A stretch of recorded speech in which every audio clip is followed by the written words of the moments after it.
we need people that are going to be solving those problems. They're all big questions. We don't know what's going to exist in 10 years, but we better have figured something out. And there's such an opportunity for people to come in and contribute to those goals and work with other people to try to figure it out. You also said just a moment ago, these kinds of things don't happen overnight. And it got me thinking about what you said earlier, that you had been working for a solar company. So I know this often comes up a lot too, where people are thinking that within the energy world and the energy and water world, the infrastructure is set up in a way where it's like, we're just going to flip a switch and everything's magically going to be taken care of. And we know that that's not true, right? That the energy infrastructure is actually quite delicate.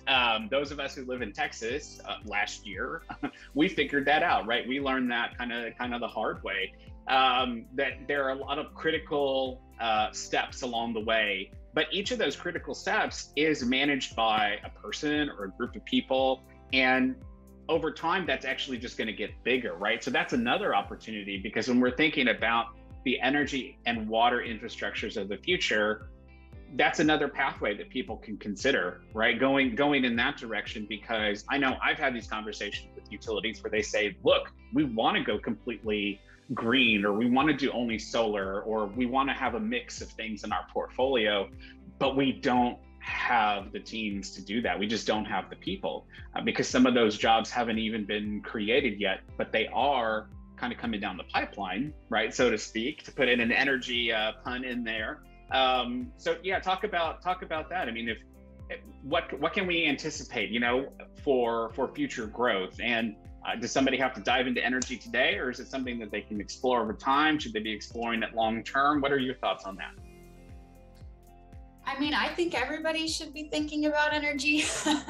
I certainly do, but I'm a huge dork about it. Whenever I get into any sizable group of people, they say, well, why can't we just put solar on everything?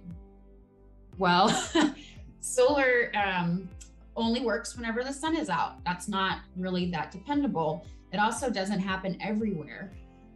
People mention the deserts, but fun fact about solar, it actually becomes less efficient once it gets above 90 degrees, 95 degrees. So that's fun, but we don't know how to store it.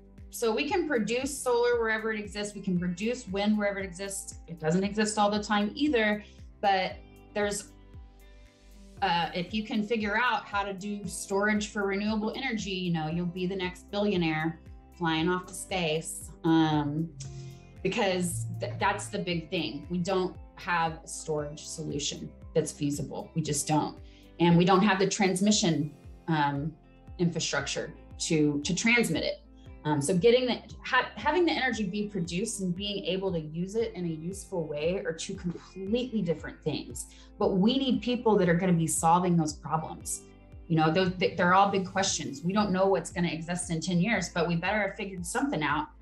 And there's such an opportunity for people to come in and contribute to those goals and work with other people to try to figure it out. Especially if you're someone who's earlier in your career and you're not sure exactly which way you want to go. You don't have to know, just start paying attention and yeah, it'll do you well. Absolutely. And I like the analogy of the billionaire flying into space, because a lot of people forget that there were tens of thousands of people behind that individual's, successful, space travel. And I think again about all of the trade industries, right? We couldn't do it without the millions of people that are involved every single day. We talked about that yesterday as well. Trade skill jobs are not going to go away. We saw that throughout the pandemic. These are the jobs that retained, and were able to persevere, right? They're the ones that stuck around. And not just that, but there's a tremendous amount of growth.